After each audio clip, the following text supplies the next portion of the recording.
Rahim. Assalamu alaikum dear students. This is Ms. Sadi Iqbal on behalf of Garrison Academy Senior Campus. Welcome you all to AppSex Online Support Program. This is first lecture of week 1. So let's get started.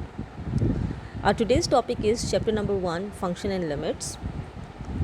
As you all know that chapter number 1 comprises of 5 exercises, of which first 2 exercises are about functions. So our today's objective is, at the end of this lecture, inshallah, you will be able to understand the concept of functions, domain and range, even and odd functions, test a function if it's even, odd, or neither even nor odd, and at the end we will be doing question number 1 and question number 2 to find value of the function, and question number 9 to check if the given functions are even, odd, or neither even nor odd. So let us start with the basics of a function. We will be starting with some examples from daily life. Basically, function is a relation between any two objects or variables, and it can be of any kind.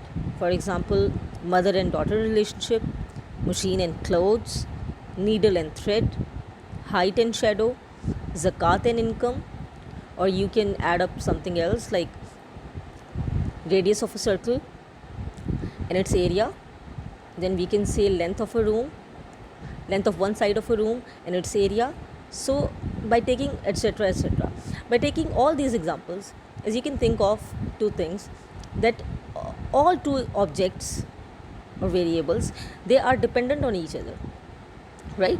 For example, in mother-daughter relationship, you can see mother is independent and the daughter is dependent on the mother. Similarly, needle and thread and height and shadow, right? Zakat and income.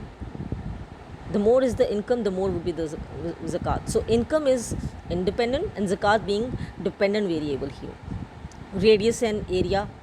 Radius being independent, area would be dependent on the radius of the circle. So what have we come to know? That where the two variables or objects, one must be dependent and other as the independent variable. Independent variable is known as domain and the dependent is known as range. Importantly, for each value of x, which is called domain, there exists a unique value of y, which is the range. So what is mathematical definition of function? Function is a rule which assigns each value of x only one value of y. That is, by putting value of independent variable x, getting only one, which is called a unique value of y. For example, we can I'm going to explain it through a mathematical example.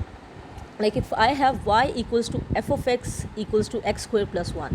Now firstly, why am I calling it f of x? Y equals to f of x means this y is a function of, see, this y is a function of x. Why am I calling it a function of x? Because by giving values to x, I can find answer of y, right? So that is what is called value of a function. Meaning, for x equals to 0, for this x equals to 0, when I'm going to put here x equals to 0, I'm going to get y equals to 0 square plus 1 and then y equals to 1. So for x equals to 0, there exists only one value of y, which is 1. Hence, it's a function. Why is it a function? Because for x equals to 0, there could be only one answer of y, which is 1. It's not possible that by taking x equals to 1 or x equals to 2 or any other value of x gives us y equals to 1. Impossible. So that's why this is a function. This is what uniqueness means. Meaning, for one value of x, which we took here as 0, we got only one answer of y, which was 1. So the domain would be value of x, which we gave to x, which was 0. That is our domain. And y equals to 1 is the range. Very important thing about functions is power of dependent variable should always be 1. That is, it should be linear. Only then it would be a function. And we will be learning about this thing in detail in next lecture, inshallah, when we will be talking about domain and range in detail. Now, there is one more thing.